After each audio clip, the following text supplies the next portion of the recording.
We don't slut shame around here. They say we are what we eat. Does that come in organic? So who are you eating? I believe they call that an ethical slut. Can I unplug your phone so I can charge my vibrator? I can't believe he couldn't find it. Fuck it. Let's roll.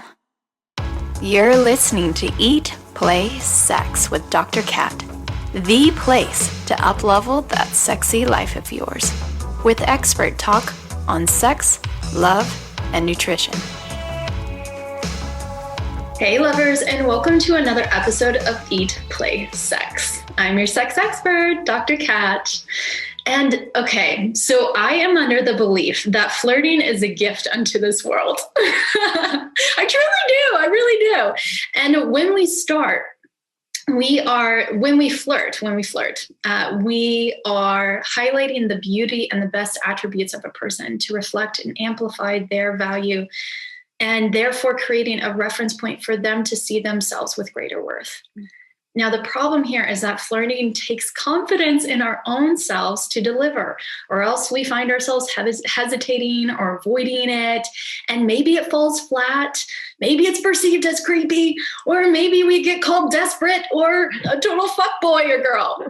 And I would personally say at this point in my life that I'm a good flirt, but I swear that I wasn't born that way. And I get that some babies come out and coo at all the girls real smooth, and that just was never me. I was more of the awkward turtle type whose mind would draw a blank when a boy would say that I was hot or how sexy I was, and somehow I would get the words thank you, but I don't think thank you is really that sexy. I swear this is a true story, but not exactly sure how that changed for me, and probably the 10 years of self-development work that I did to gain more confidence and love for myself. And it's a journey, right? It's something that we develop over time because we gain these new reference points of our own sense of intrinsic worth. And in the meantime, as we are developing that for ourselves, I still believe that there are tips and tricks that can help us to deliver more effectively flirting in a way that it can be better received, a way that to better slay the game. And that's why we have Dr. Allison Ash here to help us out. From the initial interaction of flirting to the deepening of intimacy and recognizing our needs so that we can ask for them. This is going to be a super juicy episode. And before we get to Dr. Allison Ash, I want to thank you all for tuning in. I want to thank you for your reviews on iTunes. And if you haven't left one yet, then please be a doll and go type one up for me. And then share with your best friend who needs a little inspiration for her dating profile. Because we're only doing this because we love you. And because my goal here is to help you to eat, play, and sex so much better. And if you haven't already, please head to eatplaysex.com where you can subscribe to the show, connect with me, and read more about how you can up-level your sex, love, and vitality. Now, to our amazing guest that I'm excited to have on the show, Dr. Allison Ash. Thank you for joining me. I'm so excited to be here. Yes, me too. This is going to be juicy, especially because now we're in the holiday season, and I feel, I guess we're in COVID season, but even in COVID season, how important it is to have tips to flirt, because some of us are feeling awkward on the text message on the apps and not knowing how to move forward with some of this. Is that flirting? I don't know. It might be weird. I don't know. Yeah, it takes something inherently a little awkward and makes it 10 times more uncomfortable and unfamiliar and awkward. Doesn't it? I know. I'm like, I don't know if the silence is because I said something wrong or inflections get misunderstood, or I'm like, I think I'm being cute and sexy, and just nobody ever responds back.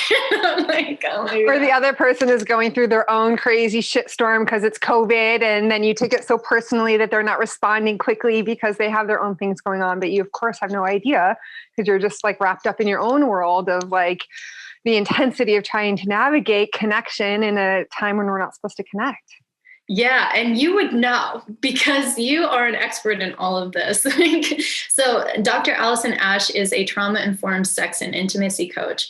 She's an educator. She's a lecturer at Stanford University. She's also an author and the founder of TurnOn.love, which is how I actually came across your work. I don't even remember how initially it started, but it came across your I don't know, licking pussies for champs or something like that. I don't know. How to eat pussy like a champ. That's it. I came across it and I was like, oh, this woman speaks my language. Yeah. So before we jump into this interview, I want to ask you a question to help you get warmed up, and almost like a podcast foreplay. So before we get any more intimate. Bring it on. All right. So question I ask all of my guests: what would you tell your younger self that would have helped them around sex or love? I think I went through that phase of not wanting to be that girl, air quotes, girl, the girl that had emotional needs. I wanted to be able to be cool, and I always had a high sex drive, and I just kind of wanted to be one of the boys and like not have to be needy. Mm-hmm. And have big emotions that maybe needed to be held or attended to. And I think I just wish that I could tell younger Allie that big feelings are just so natural and okay, and not something to be ashamed of or have to hide away. And that actually big feelings can be incredibly sexy and erotic and really useful for flirting, because when we dampen some of our emotional experience, we just unintentionally dampen our access to so much more, including our desires and often our confidence. Oh my God. That's yes. I feel like baby Cat and baby Allie would be like best friends. Like, I'm pretty sure we would sit in a corner together and be like, we don't have any needs. We're self-sufficient. We're sovereign beings. And then all the boys and girls around us would be like, fine, then go be by yourself.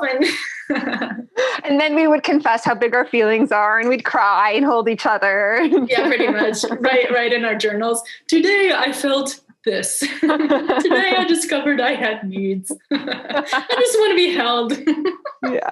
Yeah. Just how normal that is. Oh, we just think that's so needy. It is such a bad rap. And humans all have needs. We can't get around that. Right. And I feel like there's something in the humanness of that helps other people to be able to connect with that. That's versus, right. I've received the reflection from in past relationships. They were like, well, I just felt like I couldn't, like, you didn't need anything from me. I couldn't teach you anything. And it was almost like they did. They put me on a pedestal of being this, all-knowing Dr. Cat, super cool. But they didn't feel like they could connect or be human with that. So that was a big revelation for me of doing this dance of relationships. Yes, I have to say dating and doing this work is a totally different ballgame. And that experience of being pedestaled is really, it's uncomfortable. It doesn't actually leave space for the messy humanness that we all experience. And it makes it hard to be vulnerable when somebody isn't expecting that from you, right? Yes. And it's also hard to be vulnerable when we feel like we have a reputation or a professional edge to maintain. And I think that vulnerability is what creates intimacy, right? And the vulnerability comes when we have needs, but vulnerability also comes if we can acknowledge, hey, sometimes I might put you on a pedestal, or if we can say like, hey, sometimes I feel like there's not enough space for me to just be messy and imperfect. And like, that's such a great entryway into like deconstructing that dynamic and getting to something a little juicier.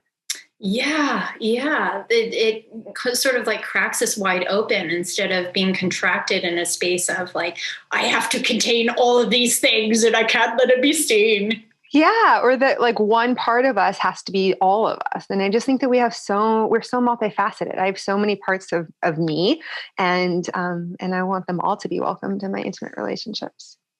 That's beautiful. And not in a schizophrenic type of way, but you have like, girl, I feel you. I'm complex. Like sometimes Lola comes out, sometimes Coco comes out. I don't even know.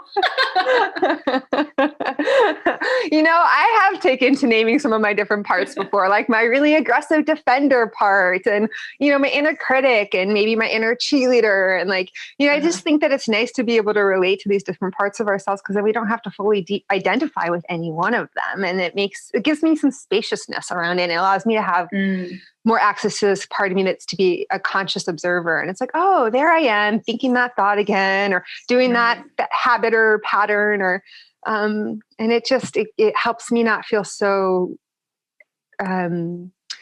carried away by those natural human experiences. Yeah. And today's topic, we're talking about flirting. And I'm wondering if that can even be a powerful tool to be able to help around flirting, because I think the pitfall of flirting is that it's an art and some of us can get really hesitant around it.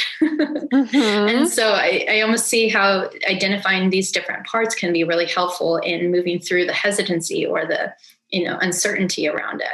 That's exactly right. And I think that when I see kind of epic flirting fails, they come of two main varieties. And one is exactly what you just named, which is like the hesitant, scared, I'm bracing for rejection, or I'm already assuming it, or I think that there's something wrong with my desires, it's inappropriate, all of that.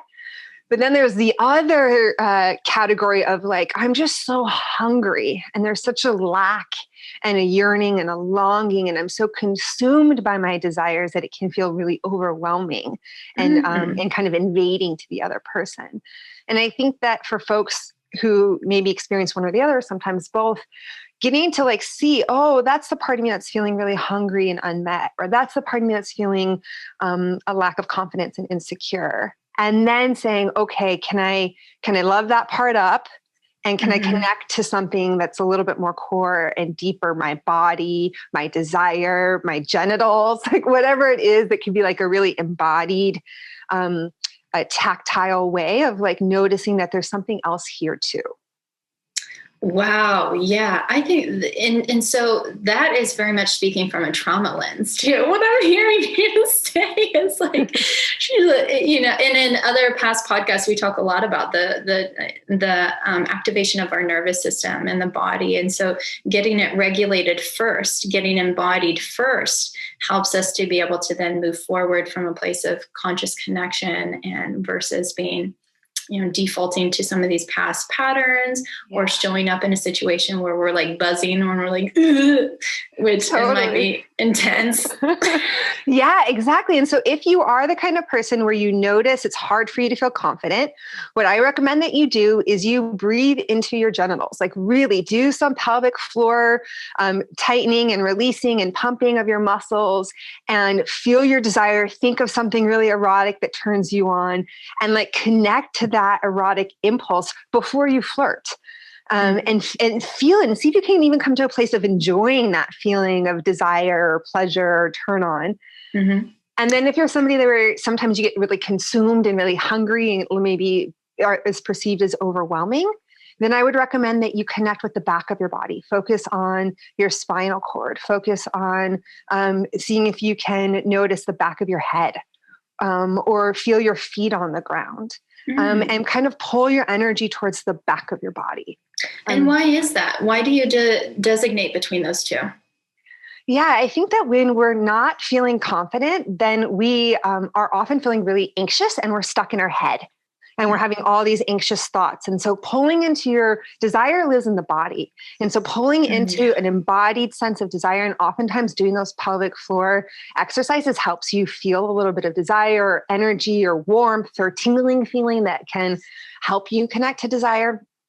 I think that can be a really big source of confidence because it gets you into exactly a more embodied place, right? And then I think that connecting to the back of the body when you're feeling that intensity of desire and overwhelm is really helpful, because I think what's happening is you're losing sight of yourself and being consumed by your lust and desire for somebody else. And that's what feels confronting for the other person, because it's well, where are you in this? It's all about me, and it's too much energy on me. And so by noticing And also often in a body language aspect, there's a leaning in that starts to happen and like on the tips of your toes. And you start to like notice that you're not really conscious of body, personal space in the same way. And so by putting your attention on the back of your body, again, you're getting embodied, but you're noticing your own spatial awareness internally, which helps you notice your spatial awareness externally. And it draws some of your attention and focus to yourself, which then helps it feel less overwhelming for the other person.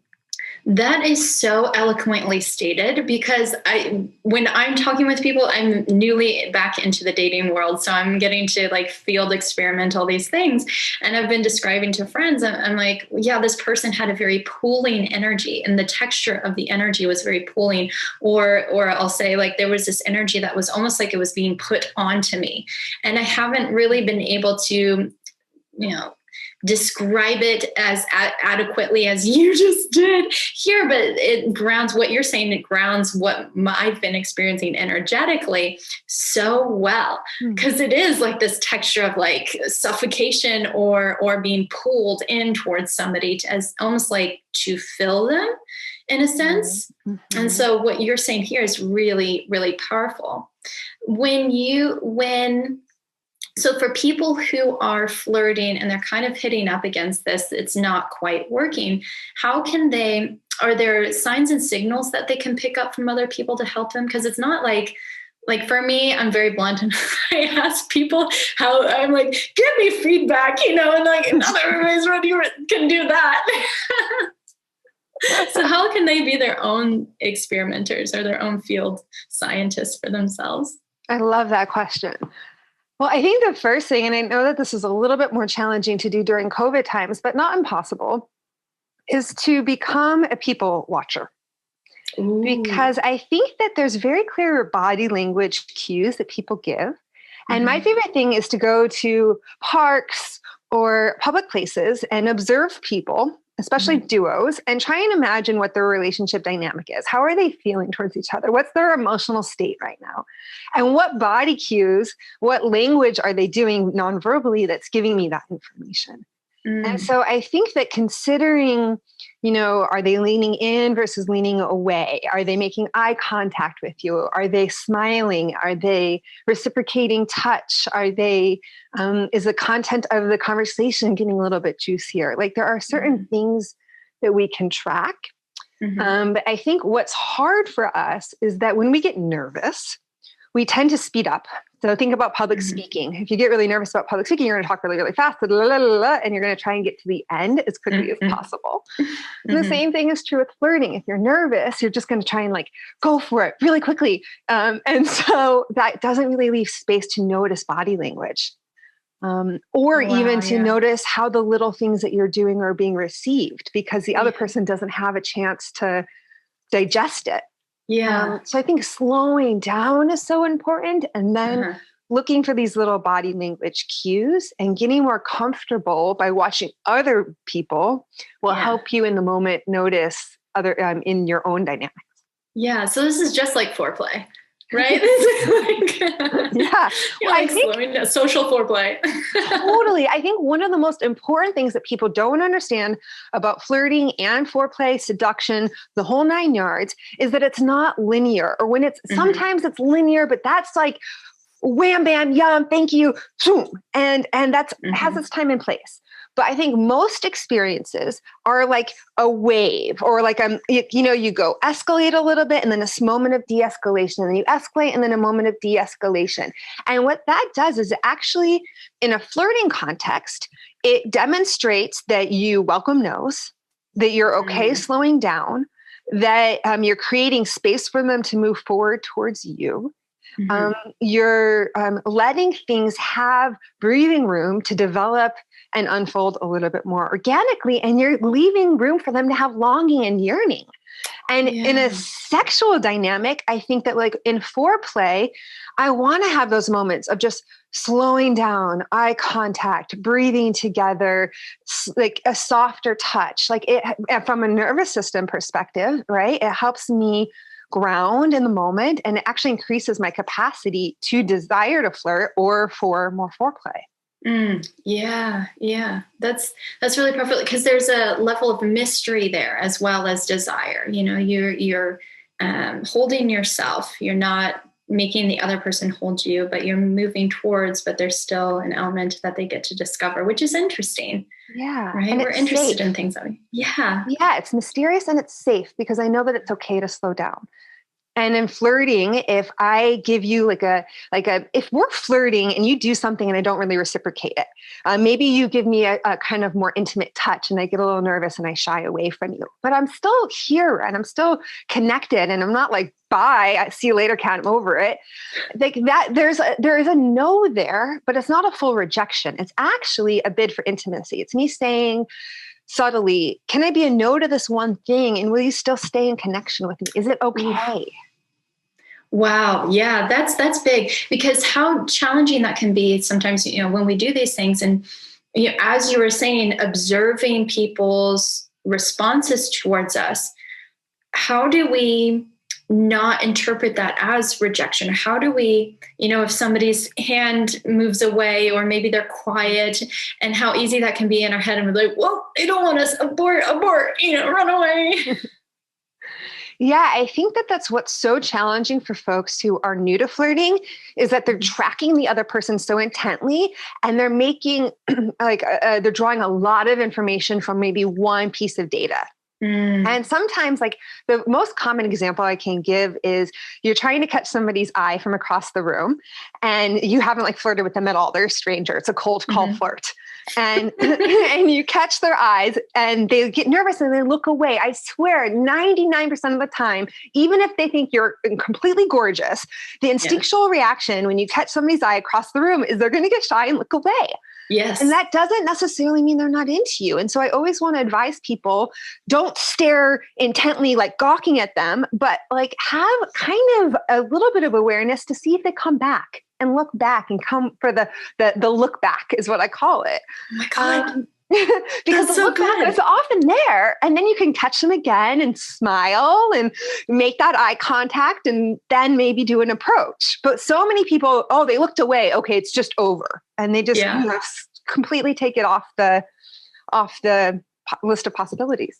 That's so funny that you bring that up, because I think there was 2 years ago, I started holding eye gaze with people that I would pass by either on the boardwalk in Venice, or I would, catch on the other side of the room, and they would look away. Or sometimes actually I would play this game of how long can I hold their eye gaze?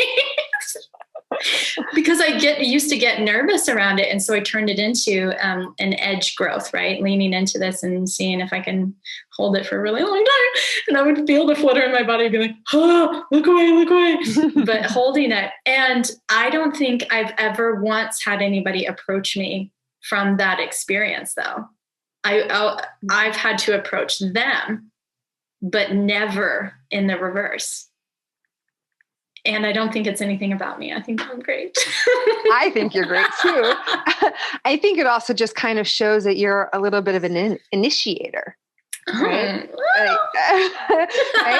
And I really relate with that, right? I often am the one that's kind of making eyes and smiling and either approaching or maybe giving a little come here signal, which is also still kind of leading the flirt. Oh my God, Allie, are you flirting with me? Oh my God. Fully received. So how would you, for those people who aren't initiators like us, what might be some ways that they could initiate that might be more comfortable or in their zone for them if they don't intentionally hold eye gaze from across the room? I think that something that you can do that's really helpful is consider that there's both verbal and nonverbal flirting. And maybe you're more uncomfortable with one, but you feel like you have more access to the other. And so thinking about what are your strengths, because flirting is a collaborative, co-created process. So it's okay if you want to let somebody come and initiate with you, but you've got to give them something back, right? And so thinking about how you can celebrate their flirting attempts and their desire. That could be with a, Ooh. full smile back. It could be with reciprocating their touch. It could be leaning in slightly more. It could be offering a sweet compliment or an affirmation. Like, I really appreciate the courage that comes over to talk to me. I don't think I could do something like that.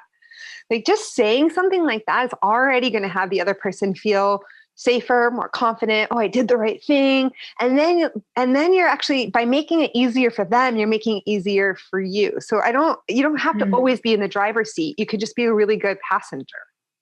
I like that. So you're creating like a foundation, a safe and encouraging foundation. It's almost like you are feeding them carrots and being like, oh, you're so good. You're so good. Just keep going. Exactly right. And that doesn't mean that you have to be a yes to everything. You can be a no and still celebrate their desires. Yes. Right. I think that's what makes a good flirt. Exactly right. Exactly right. So if you and I are like kissing and you put your hand up my shirt and I'm a no to that, and I kind of put your hand down and I say, but I pull you in closer and keep kissing you as I'm pushing your hand away, right? That's a nonverbal way of like celebrating your desire and saying it's still okay. Yeah. Or maybe I do it in a verbal way where I say, oh, I'm not ready for that, but I so love your hunger for me. Oh, yes. That's such a compassionate and non-shaming way to do that. Yeah. Yeah. Wow. And that would actually make me think, because I think one of the biggest fears that we have is coming across as creepy. And like initiating and doing some of these things and then being met with somebody who thinks that we're creepy.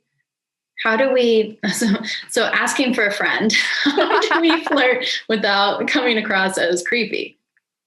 Well, I think it's important to remember that flirting and seduction, I think, is safety plus turn on. Because if you have a ton of turn on and not enough safety, even though somebody might really be into you, they're going to put the walls up because it doesn't feel safe to pursue it.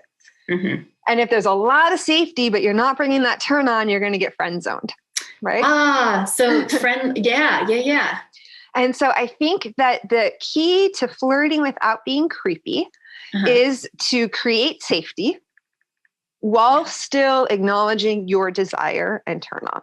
Mm-hmm. And so I think the best way to create safety is to be embodied, as we talked about earlier, and then also to drop your agenda. And the more that, and this is hard, we're in a capitalistic, agenda-driven, goal-oriented society. And obviously, if you're flirting, you probably have a goal. I want to get their number. I want to have a date with them. I want to hook up.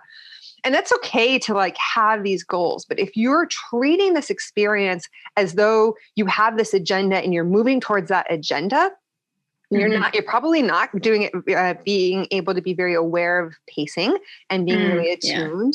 It's going to create a lot of pressure, and you're not going to really welcome the other person's no's because it's not in alignment with your agenda. And that's really what just makes it hard for the other person to feel safe with you. And so noticing that, okay, I have this goal. I have a broader agenda here to find connection and intimacy. Can I interact with this person, though, with a sense of curiosity about how it's going to unfold and be open to the unfolding process? And I think that really helps reduce the creepy vibes. I think that's really important. I'm going to send this to my girlfriends who come to me and share with me their experiences of going on a Tinder date with somebody and the guy being very quick in pacing and very, and even myself being touched when I'm not ready to be touched, or, pulled in and I'm not ready for that, or they try to kiss me and I'm definitely not ready for that, in the first date or whatever. And it is like they're not even present to what is transpiring in front of them. But like you said, I love that. They've got an agenda. There's an agenda, which as humans, we can have those, but there's an avoidance or a rejection of what is present.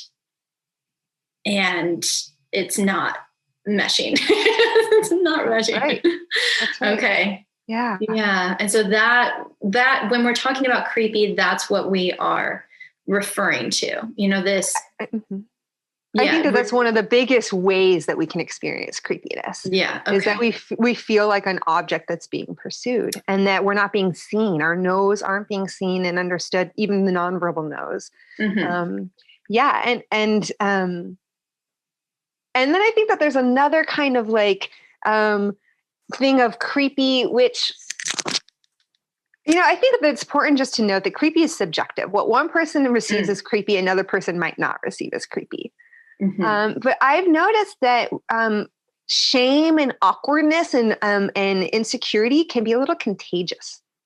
Meaning that if somebody's feeling really awkward and is feeling a lot of shame, then the other person is going to feel kind of uncomfortable too. They pick up on it. Yes. And they don't really know what it is, and they don't really know why they're feeling that thing. And so sometimes there's just this judgment that gets put on it as though they're creepy, even though there's actually nothing that like maybe we would define as creepy. There's no creepy behavior. It's just like genuine insecurity, maybe feeling ashamed about their desires, their lack of experience or something like that. But that because that can feel uncomfortable for the other person, then they might slap this label and judgment of creepy on them. So that's kind of the other way I see creepy showing up with my clients and some of the experiences that they're reporting. Yeah. And so for anybody who's listening to this and this resonates, come back to the parts practice where you're pulling this out and you're just recognizing this is just a part of me that's nervous, or this is a part of me that is holding an agenda and excited about making something magic happen tonight, or versus this inherent worth or identification of you as being a creep. Yes. And I think that it's really important to get support. Like if you experience a lot of sexual shame, if it's hard for you to feel sexually confident, then you don't have to navigate that by yourself. I mean, shame is an experience of a fear of rejection. And so the antidote to shame is acceptance and belonging. And so when you could talk about the things that you're feeling ashamed about with somebody that's going to not reject you and give you that missing experience of acceptance and belonging and help you move through the shame to a place where you can feel confident, that's not something that we can necessarily do by ourselves. That kind of healing has to happen, I think, in relationship with other people. Yeah, big time, because you create these new reference points of yourself. Yeah. And of who you can be seen as, and replacing those old patterns of baby cat and baby Dr. Ash. Yeah, that's right. Yeah. Yeah. And we all have it, right? That's also just the normalization of like, you're not weird because you have shame, and you're not weird because you're lacking confidence in this area. It's actually quite normal. Yes. Yes. And there's power to own that when we own that. Yeah, I'm definitely an awkward turtle at times. Yeah. So one experience that I have for myself is that sometimes people mistake being friendly, because I'm a very flirtatious type of person, and it's just the way that I play. And I think, again, it lights everyone up. It's like, I get to see, or I almost like see and pull out and feel myself the epicness of that person. And that can sometimes be misperceived as desire for something more. How would you suggest somebody navigate that, or to be able to hold their boundaries, or, compassionately express that it's just fun? Yeah, I think that there's, I resonate because I'm also a pretty flirty, touchy-feely, especially pre-COVID, touchy-feely kind of person. And I think one thing that I have found helpful is to just name that in newish connections. I'll say something to the fact of, I know that I can be a little flirty and really touchy-feely, and I also really valuing building a friendship with you, and I don't want to give any mixed signals, and I just want to know if it's well received, and if you have any requests for me to modify how I am with you. Or, whatever your way of kind of just acknowledging, I know that I can be really flirty. I really love you as a friend. I don't want to send mixed signals. Is it being well received, or do you find it confusing? Right? And that's like pretty blunt. It is blunt. I think that there's a way in which, I think the other tactic that people try is, oh, I just really love being friends with you. And they just like really go in and affirming the friendship. And I think that that's helpful and that works. But I think there's something really vulnerable about owning, hey, I'm a flirty person and I really like being touchy feely with my friends. And you can even go a level deeper. And this has gotten me in trouble in the past in some of my dynamics. And I really value this dynamic with you. And I don't want to create something sticky here. I love that. Yes. I'm also a very direct communicator nowadays. And I find that when you are that way and you still say it with love and compassion and no judgment, it's received well. I don't know that, at least more recently, I haven't had anybody not take that well. Yeah. And I think it's so refreshing. Yeah. And it gives everybody, it lets everybody know the edges, so that everybody can relax in the container and they don't have to be on guard as to, well, where's the edge?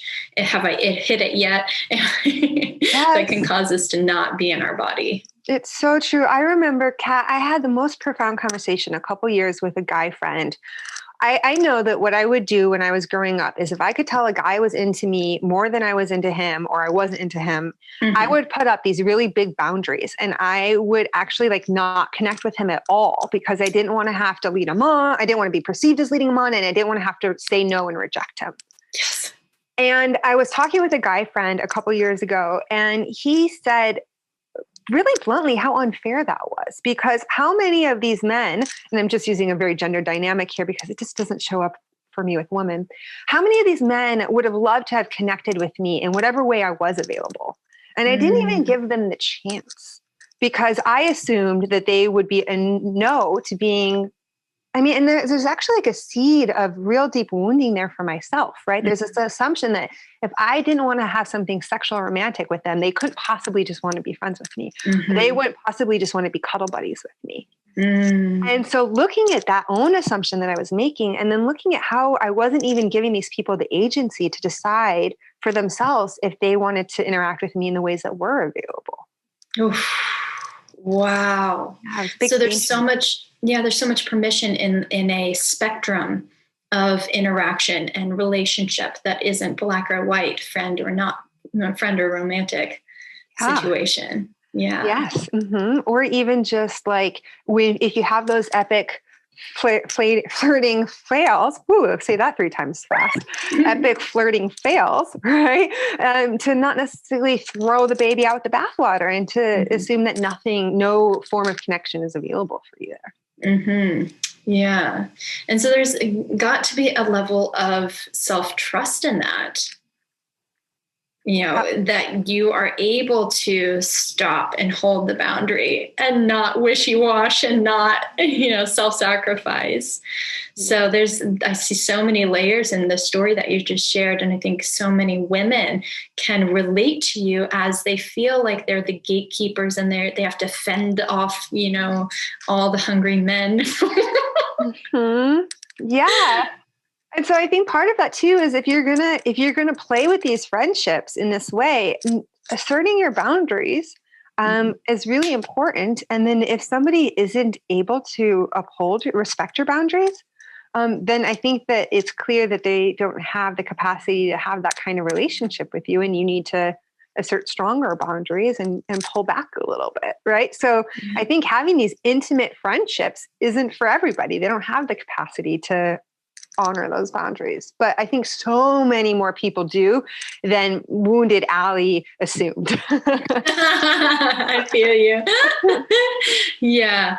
And so that brings me to a question about couples too, couples and flirting, because this is a conversation I've had with both client couples that I've worked with and also friends who are couples. And I always ask them about how the relationship that they have around flirting and flirtiness in their relationship, but even externally to other people. Do they get triggered when their partner is flirty with somebody else? Or how does that dynamic work? And what would you say to those couples, or what would you say to couples in general?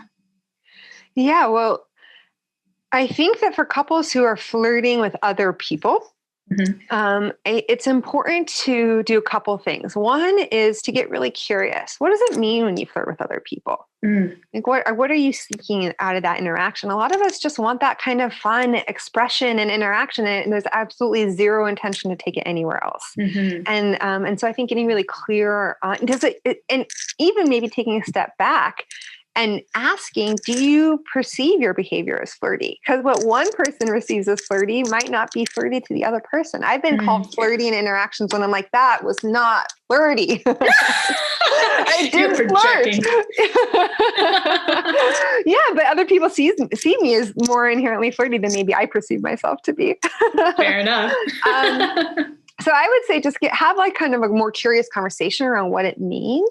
And then I think that you can also think about, and here's a trauma term, titrating into flirty. So if I'm a really flirty person and my partner has a hard time with me being flirty, maybe what we can do is we can explore that in a slow way. So, okay, I'm going to be flirty, but maybe only with people that feel really safe, or maybe only for short periods of time, or maybe it will be only in certain ways. I won't flirt with using touch, something like that. And then my partner can get more comfortable with it and see this is just my way of being, and there's no threat to the relationship, and I'm loyal, and all the things that maybe my partner is worried about. And then there's, okay, maybe there's a little bit more space for a little bit more exploration. And so thinking that there's actually a way that it could be a collaborative process, both in the curiosity around what flirting means and why it's important, but also around how can we do it in a slow way where it feels safe, but still expressed. We're always kind of calibrating, I think, safety and security with freedom and expression. And so how can we be in this calibration process together? That's such a fine dance to be in. And I think that would require somebody to really be connected with themselves and connected with their needs and what they, what's coming up for them. And that, what I've discovered, not only in my own personal work, but people I date, and then also like clients, like sometimes that's a challenge to even recognize that they have a need or that they have something coming up. And how would you, is there something that like an advice that you would give for somebody to be able to connect with that? To be able to communicate. Yeah. I think often when we have an unmet need, especially something that's kind of chronically unmet or a very big need, it's going to show up in our emotional experience. We're going to feel resentful, distant, angry, grumpy, sad, hurt, short, irritated, competitive, insecure, etc. And so what I would say is that if you're noticing that you're having some of these challenging feelings come up, just bring that question, is there something that I'm needing? So using these as signals, as signs that something's up. That's right. Because I think that it can be very helpful to know our needs ahead of time. And that's something that requires, as you said, an immense amount of self-awareness and practice. It's not easy. And our needs are a moving target, right? So it's an imperfect science, but it's pretty obvious when our needs are unmet because it shows up in the ways that we relate to ourselves and other people. We don't experience irritation for no reason. Yeah, that's very true. I just got back from a trip in Tulum where I didn't give myself the spaciousness to transition. So I was bringing the stress and the busyness of being in LA into the jungle life. And I found myself becoming a lot more sharp and a lot more on edge. And my partner I was traveling with, he reflected that to me, and it got me to stop and just reconnect with myself where I wasn't even connected with it until it was brought to my reflection. And so I think there's for anybody, even myself who has a doctor and has been in the work for so long, there's that human piece of like, it can happen to all of us. And so setting up these different ways to be able to connect with that, whether it's a safe reflection of a person or a journaling activity, which I journal regularly, but I journal extra much when I start dating somebody because I want to stay connected with myself. through that process. Yes. Yes. And I think also part of it is, I love that. It requires that intentional self-exploration, and having that mirroring, whether it's from a partner or our friends, is so, so useful. And I think also another thread is just understanding where you get tripped up around needs. We all have complicated ways that we relate to having needs in the first place. Maybe you believe that there's no point in having needs because nobody's going to meet them anyways. Or maybe you think if you have needs, somebody's going to, you're going to push somebody away. Or maybe you think that if you have needs, it makes you needy and there's something shameful about that. And I think exploring on a more meta level what your feelings and beliefs are around having needs can be really, really useful, because that's often an obstacle or blockage that can show up when we're journaling or meditating or doing some of these other self exploration. And so when you use the word meta, can you explain to our listeners what that means? Yeah, it's thinking about something from a bird's eye view. So like really popping out your perspective and looking at how some of these things are happening. And it's like becoming the conscious observer and noticing patterns and trends and some of the more core material that we have, right? So when we're thinking about needs and we're thinking about some of our bigger beliefs about how we relate to needs, that's kind of popping out from this bigger perspective. And then as we move into a more closer perspective of an individual to individual interaction, we can see how some of these overarching beliefs are influencing our moment-to-moment interactions and ways of thinking and behaving. Oof, wow. I feel like that is full circle to even the flirting, the way that you were describing and moving through flirting dynamics and seeing what's underneath that and what's influencing that as well. Yeah. Yeah. I mean, I think that that's why I'm a really big believer in the work that I do with my clients in combining skills-based learning with some of this deeper exploration around the belief structures that we have and the emotional experiences that we're having, because I don't think that you can just learn the skill and be able to implement it without also understanding what are some of the things that make it tricky or hard or scary for you. Yeah. It almost like grounds the skill into like a knowing. Yes. Yeah. And helps you integrate it more deeply. Yeah. Well, I love that. And so I'm time checking and I'm realizing how we just vortex for a really long time. And I'm like, oh my God, but I have so many more questions I want to ask her. So hopefully this is just the beginning of our foreplay together. Yeah. I'm shy now. And with that, I want to create some spaciousness for the listener questions as well. So for those of you who've been following me on Instagram at Sex Love Yoga, I take followers' questions and I put them to my guest experts. So we have a couple of questions from the audience. And the first one is, I get so panicked and awkward when someone starts flirting with me. I don't know how to stop that. Yeah. Oh, me too. I think so many people have had that experience. I'm a really big believer that one of the best ways to create safety is to name the elephant in the room. And so the elephant in the room in this example is, I'm feeling really awkward and uncomfortable. And so like, what if you just said, oh, I really love that you're flirting with me and I'm noticing I'm getting really awkward and I don't want you to stop, but I'm feeling shy. Like that's literally what I did with you. It so works. It just diffuses the tension. It lets me know that it's okay to keep flirting with you, even if you're going to continue to be awkward. It's really endearing and sweet. Yeah.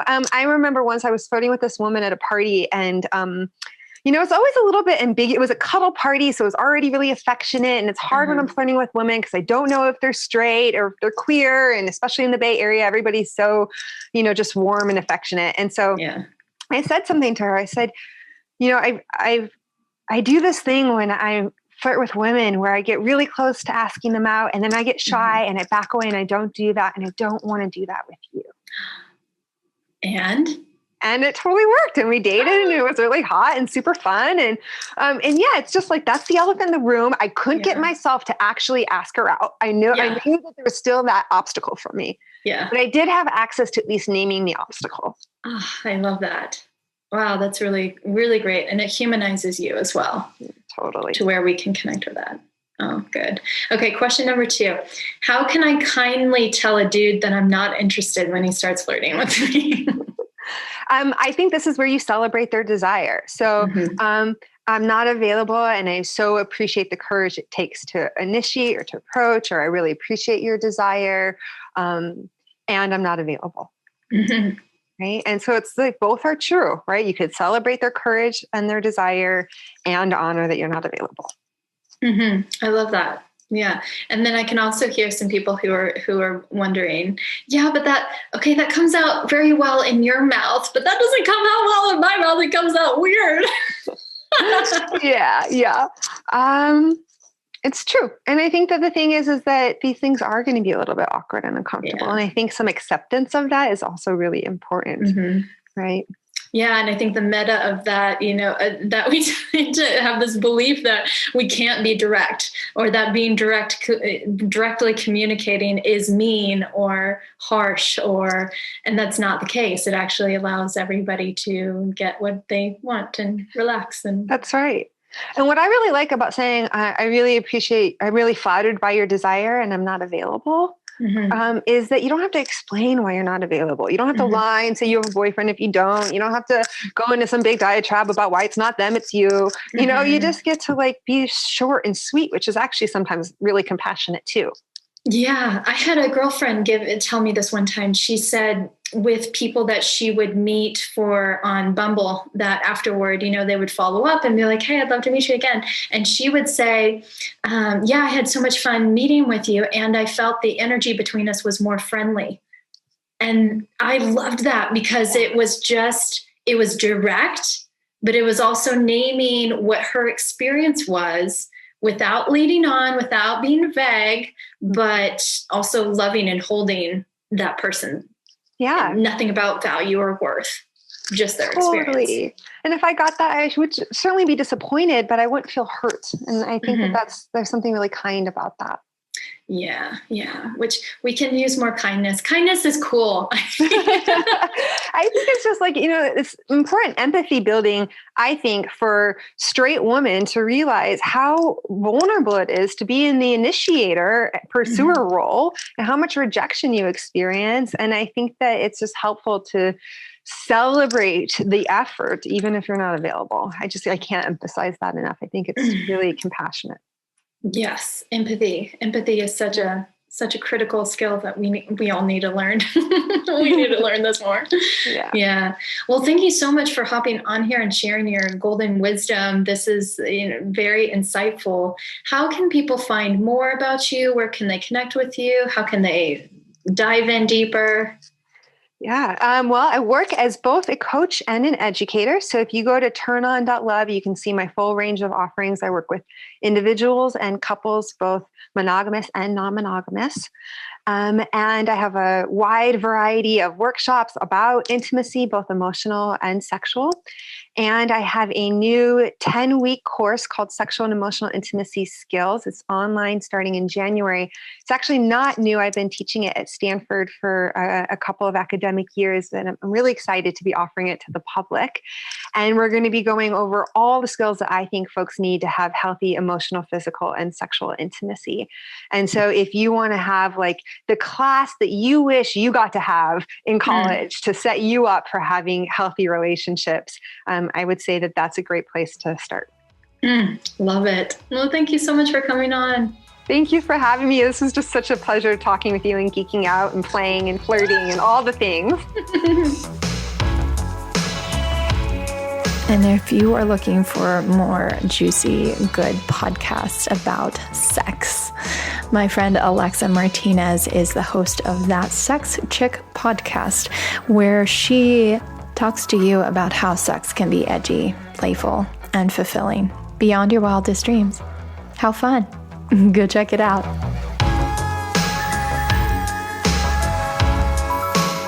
Lovers, thank you again for tuning in. If you enjoyed the show, hit subscribe and head over to eatplaysex.com to connect with me and grab my sexy guides. Because my goal here is to get you to eat, play, and sex better, so you can improve your sex life, which will improve every aspect of your life. Until next time, keep it sexy.